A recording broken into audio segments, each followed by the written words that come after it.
Hello students, good day to you. Today we are going to discuss about what is mythology and especially a brief note about Indian mythology. Before we go into detail about Indian mythology, let us understand what is mythology. Generally, it is believed to be a collection of myths or stories about a specific person or about a specific culture or a particular religion or any other group with shared beliefs. Most people don't consider mythology to be entirely true, but they still take it seriously. The word myth derives from Greek mythos, which has a range of meanings from word, saying and story to fiction. The unquestioned validity of mythos can be contrasted with logos, the word whose validity or truth can be argued and demonstrated. Oxford Dictionary defines myth as a traditional story, especially one concerning the early history of a people or explaining some natural or social phenomenon, and typically involving supernatural beings or events. A myth is a story presented as having actually occurred in a previous age, explaining the cosmological and supernatural traditions of a people, their gods, heroes, cultural traits, religious beliefs, etc. Right from your childhood, all of you would have listened to some or the other stories concerning the mythical elements or the mythical narratives. At that age, you would not have questioned about the real happening or whether those stories are really true or not. Maybe because you are carried away by the construct of the stories that you would have dwelled deep into enjoying listening to those narratives. But as a teenager, as now that you are in your thinking process had been developed strongly, maybe now you might question the core existence of mythology, or maybe you wonder, should one have a belief in this or not? So, mythology is a branch of knowledge which deals with narratives about goddesses and gods, demigods, legendary personalities of different civilizations and their cultures. Why I said that was because these mythological stories not only exist in our country, it also exists in various civilizations across the continents, and it also exists in various cultures. Traditions, folklores and legends are similar to and sometimes part of mythology. For example, in various traditions, you have the same stories being represented in a different way. For example, we have Ramayana or Mahabharata. In various parts of our country, the stories of Mahabharata has different, has incorporated different folk traditional stories into that. Some stories you can be, say for example, in southern part of the country, we believe in the story that is existent in the southern part of Mahabharata narratives. Whereas in northern side or in the western side or in the eastern side of our country, various folk tales were incorporated along with the folklores or incorporated along with the mythological stories, and their representations are seen as part of the mythology. Since mythology typically incorporates superhuman characters, it is important for us to study them with time perspective. So, myths are part of every culture in the world is what we really understand now. People come from different civilization and they developed different things or that developed into narratives of mythological stories.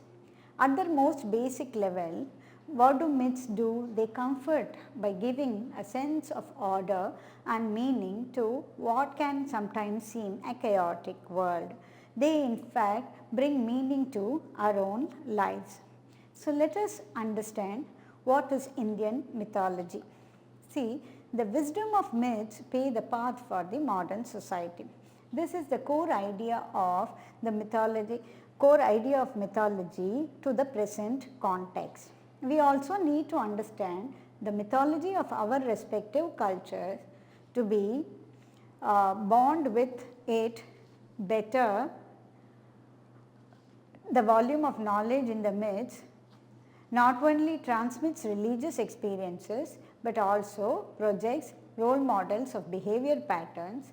They explain patterns of worship and attempt to reconnect the modern society to the bygone ages. That is, the myths are bridging the gap between the past and the future.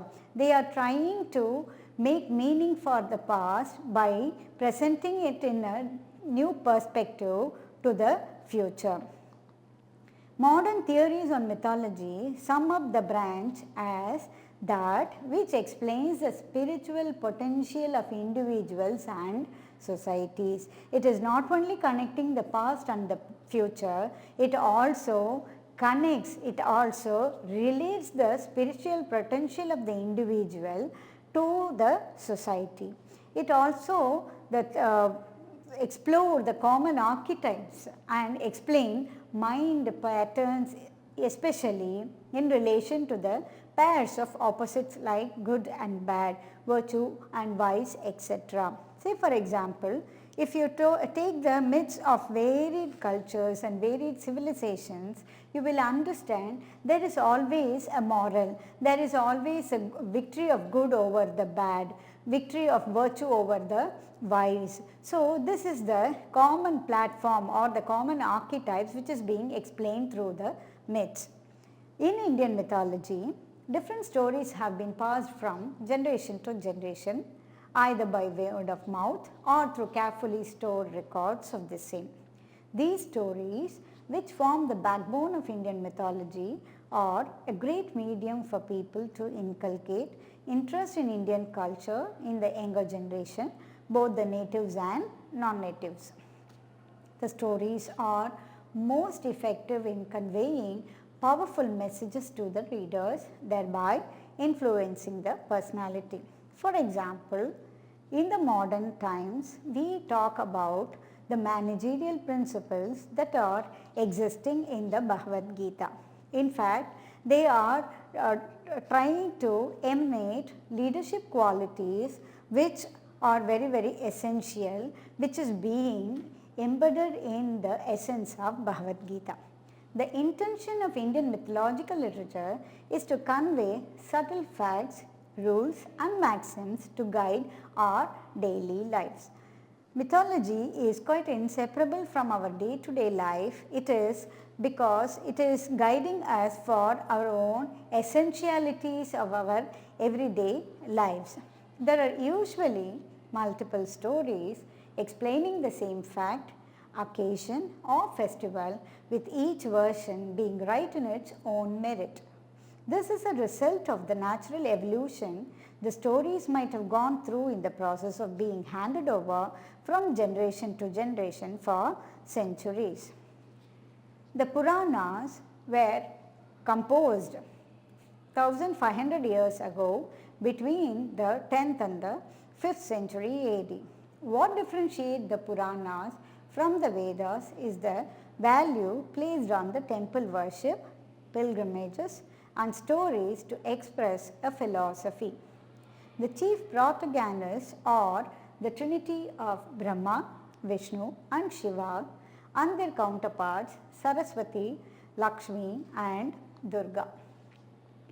See, these are the images of Brahma and Saraswati, Mahavishnu and Lakshmi, and this is considered to be the full extraordinary image, or which is the image that represents the Vishwarupa of the all potential, all powerful image of Lord Vishnu. And it is believed that Lord Vishnu has taken 10 incarnations, which are all part of the Mahabharata story, and Ramayana story as we proceed further.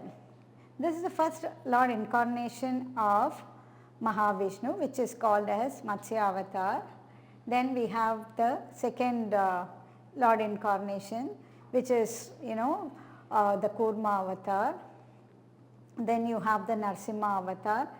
Then you have Varaha, where you have the Vamana Avatar.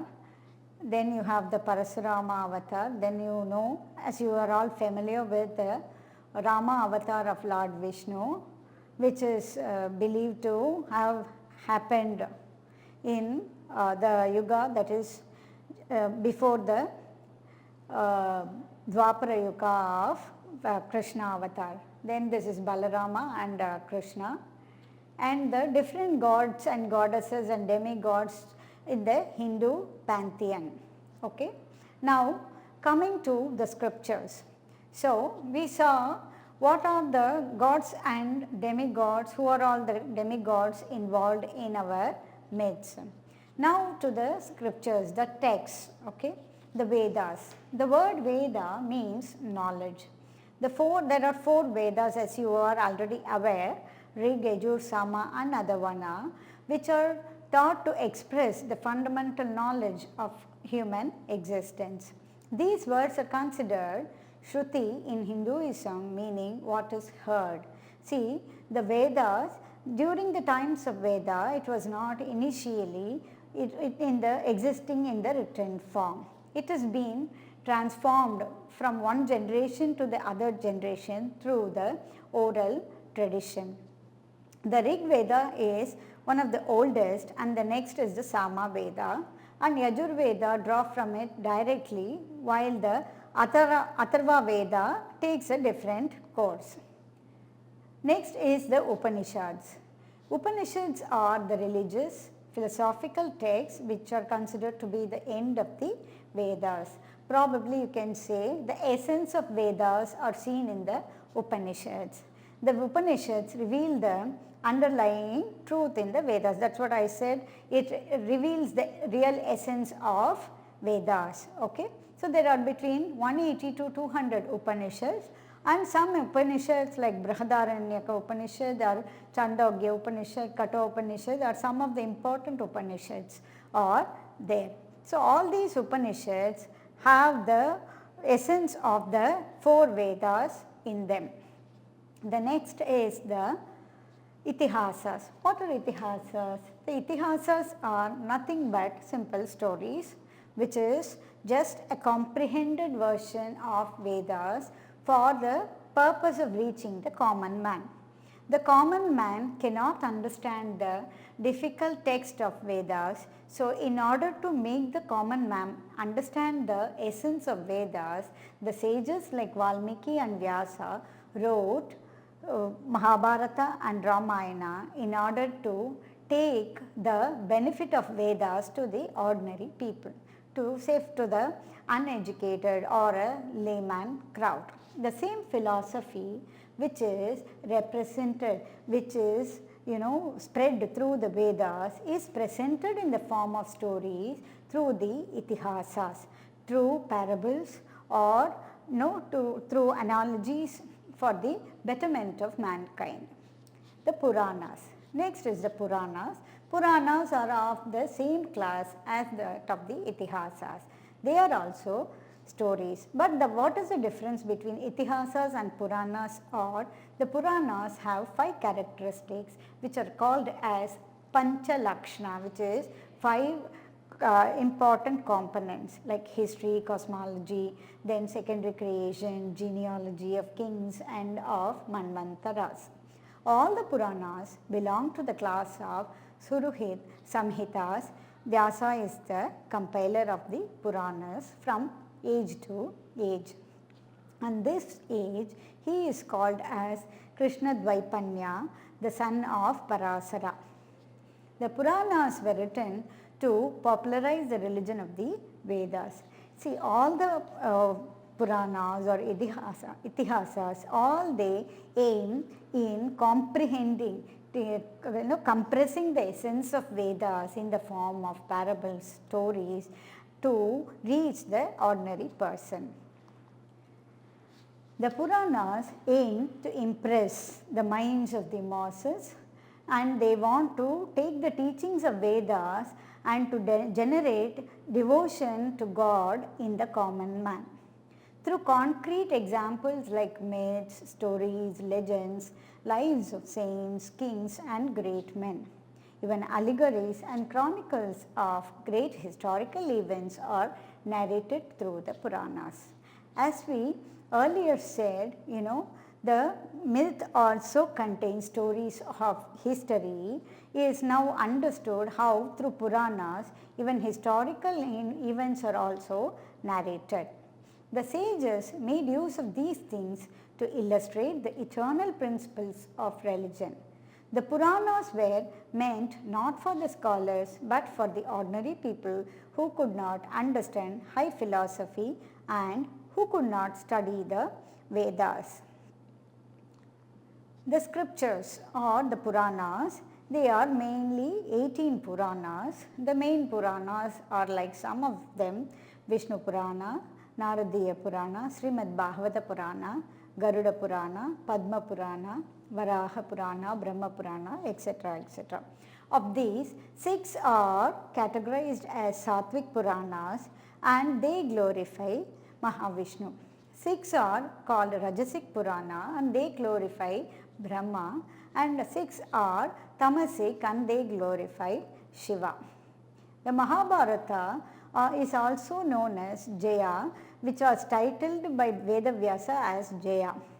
Okay, so as we proceed further, we will know in detail about Mahabharata and Ramayana in our next lesson. I am so happy to have shared my knowledge with you.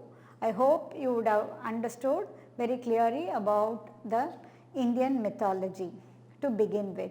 Okay, thank you.